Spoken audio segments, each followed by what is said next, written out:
everyone, my name is Jenny Lai and I'm here to help create a positive community for women with hair loss. Share tips on how to grow back your hair or maintain the hair that you have left.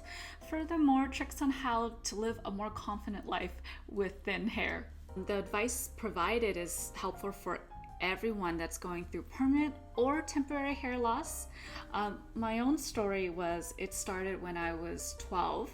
I'm now 29, so that's 17 years of trial and error monitored by a family doctor and several dermatologists. Probably wondering what I have. So I have typical female pattern hair loss, and usually females lose hair in about 4 patterns on your head. When I'm saying patterns, it's how your hair is thinning on your head. I have very typical kind of starting at the crown and it's kind of growing up to the front. My balding is worse in the center and then it kind of bleeds out this way.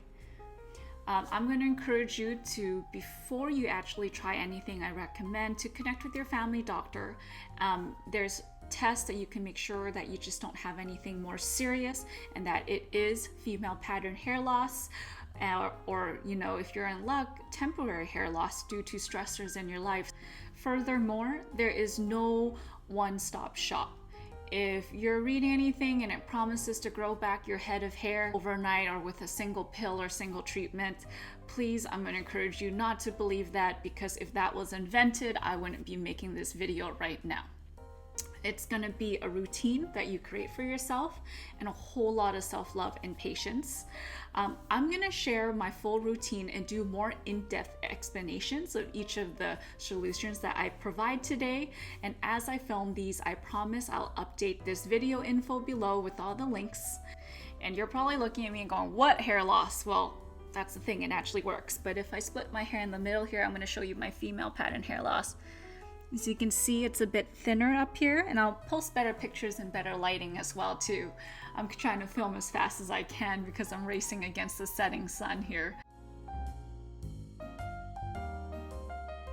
The first point being dermatologists and doctors. I want you to prepare you that one doctor will not have all the answers. One dermatologist might not have all the answers. And I've learned a trick in my 17 years of getting frustrated with doctors is to go to the doctor's office with a list of your questions, with all the research you've done and a list of a routine that you've put together for yourself that you'd like to try. And that makes a much more progressive conversation. Often we're frustrated with doctors, but it really takes 2 to tango. They're tired, they're serving their community, they're doing the best they can. And so you can definitely help them out and help yourself out and make it a more progressive and productive conversation when you finally get in front of that doctor, because I'm sure you worked hard to get that appointment as well too. The next step is shampoos, and I can almost guarantee most people listening to this right now, y'all are using the wrong shampoo, and by just switching that shampoo, you'll notice a huge change in your hair. So I have used a couple over the past, but these are kind of my top 3 favorites. I found this one at Whole Foods, and I'll make sure I link everything down below. I'm not going to jump into a detailed explanation now. My only encouragement is make sure you're using shampoos specifically for hair loss. You don't have to get the whole expensive system that you find. Pick and choose things that you're comfortable with. A second one is a gentle shampoo such as this.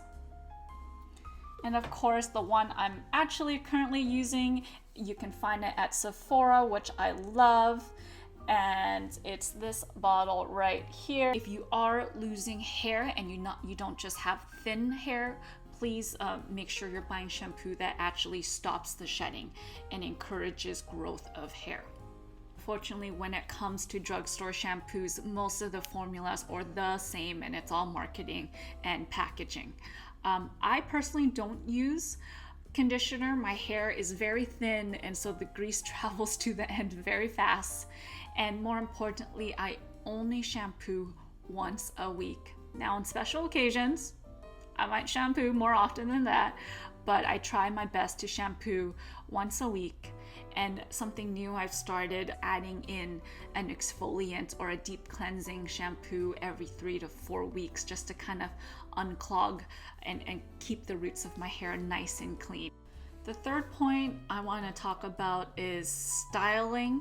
Now, You're probably wondering, she just flew right past the shampoos. Keep in mind, I am gonna film a much more in-depth video on shampoos and which ones I've liked more, which ones I've liked less, and the reason why. So please subscribe for when that video is gonna be released. Now, okay, back to styling. Same as shampoos, I'm very gentle with my hair. I don't style my hair most of the time. I get out of the shower and I let it air dry. I have a nice comb that doesn't pull, so you want to get a comb that is a wet styling comb. There's lots of these days. To tie up my hair, I keep it down most days, and I wear hats and scarves and things of that sorts.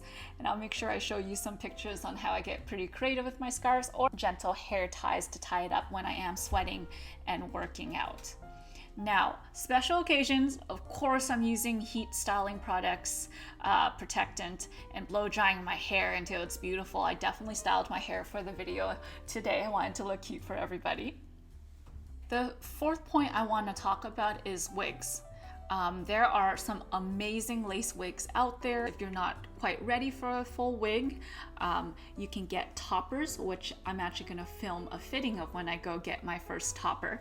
Toppers, I want you to think of them as big extensions that kind of clip on your hair. And this is nice, especially if you're not washing your hair every day. Having a nice piece of extension on top to kind of cover the grease on your hair is nice. Keep in mind, they do tug on your hair a little bit.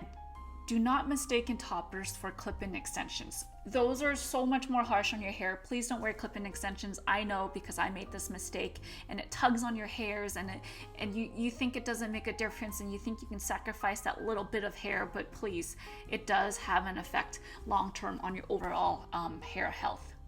Point number 5 is iron and other supplements. Hair supplements do work.